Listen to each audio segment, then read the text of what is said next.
2 tablespoons of this secret fertilizer has tripled my spinach harvest. I tested it myself and honestly, I couldn't believe the results.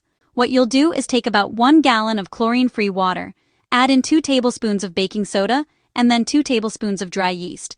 Pour the water into a container, add your baking soda, mix in the yeast, close it up tightly, and then just give it a really good shake.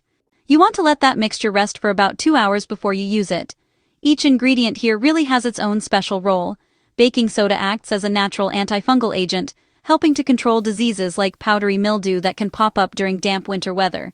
And yeast, well, it's loaded with vitamin B, nitrogen, and phosphorus, which all work together for strong growth, healthy leaves, and, honestly, to keep your plants producing even when the temperatures start to drop.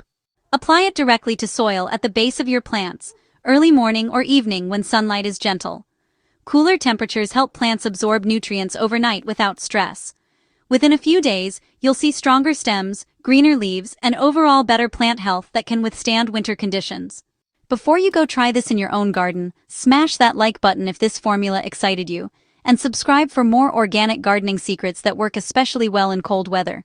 Your winter harvest will thank you. Try this exact formula in your winter garden and comment your results below. I want to hear how your November harvest turns out.